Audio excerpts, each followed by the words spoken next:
Steve Deace here with another victorious edition of Rant. And let us make sure we maintain perspective around here. Yes, the Detroit Lions have chronic issues in their secondary. Injuries there have taken their toll. The two big free agent prizes of the offseason, Chauncey Gardner-Johnson, Emmanuel Moseley. Mosley's definitely done. CJG says he's going to come back on December the 20th. I mean, a torn bicep is usually a year-long injury. We shall see. That'd be great. That'd be a huge lift. But you saw the New Orleans Saints, even with their questionable passing game, exploiting the Lions on too many third-and-long situations. There are some fundamental flaws here that will likely prevent Detroit from winning a Super Bowl this year or even getting there up against the likes of the 49ers and the Eagles. But that's not what this year was about. We're on the ascension here. We're building. We're not a finished product yet. We need one more offseason of Brad Holmes magic to fill out a couple of those holes. And this year was about two primary goals. Winning the first division championship for this franchise in exactly 30 years. That's the longest division title drought, not just in the NFL, all of American team sport. And then by virtue of doing that, getting the first home playoff game ever at Ford Field. Stop and think about the fact a Super Bowl has been played at Ford Field, and the Lions have never played a home playoff game there. Well, 5 games to go. After the 33-28 survival, I guess I'd call that more than a win, survival, the Lions jumped out like they were going to send another message, like several of the games earlier this season, and then had to hold on for dear life. Nevertheless, it's the NFL. You take any W. No such thing as an ugly win, especially on the road in the NFL. So the Lions get it done, 33-28. Loved the call to throw it on third and long rather than try to run it and make New Orleans waste a timeout, which means you're probably punting to them to give them the ball with a chance to win at the end. No, the best players you have are on offense. Close it out. Jared Goff makes a great play, throwing on the run. We don't say that very often, and gets the first down. And Jared Goff was every bit as good in this game as he was bad on Thanksgiving Day, by the way, and was one of the best players for Detroit on Sunday. And the Lions get out of there with a win. They have swept now the NFC South. They've swept the AFC West.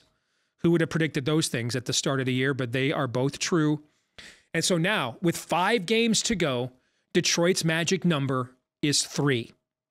They just need a combination of 3 wins and or 3 losses combined by the Vikings and the Packers, who are tied right now at 6-6 for second place in the division.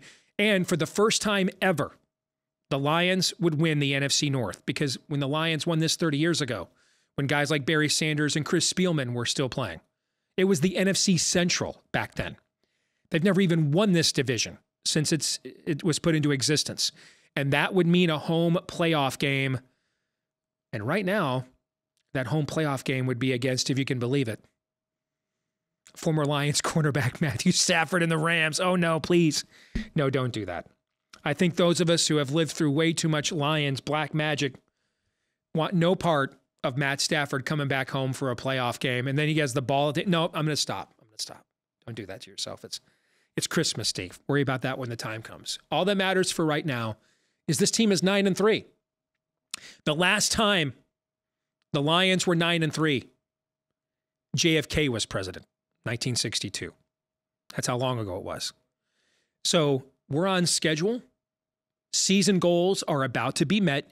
Keep that in perspective. And hey, yeah, once you get into the tournament known as the playoffs in the NFL, anything can happen. Look at Aaron Rodgers and the Packers. The one year that they won the Super Bowl, they were the 6th seed. There have been plenty of years that the Packers and Aaron Rodgers were the 1 or 2 seed. Didn't even win a single playoff game. You never know. Once you get in there, somebody gets hot. The randomness of the oblong ball, and the nature of the parody nature of the NFL, you just never know. The Eagles had no idea when they got set to play the 49ers in the NFC Championship game last year that the 49ers were going to be without essentially an NFL caliber quarterback because of injury much of that game. You never know what will happen once you get into that tournament. But right now, on paper, they're still an off season away, in my view, from winning the Super Bowl. But that wasn't the primary realistic goal of this year. You have to learn to crawl before you walk. You have to learn to walk before you run. and you have to learn to contend before you win a championship. Get into contention. Win the division. Host a playoff game. Hopefully win that game. Get to the second weekend of the playoffs. Well, with 5 games to go, all of those goals are very much in sight and very achievable. In fact, the algorithms are saying over 95% likelihood the Lions win this division, get a home playoff game. And by any standard whatsoever, no matter what happens from that point on, that would make this season an unqualified success. I'm Steve Deace.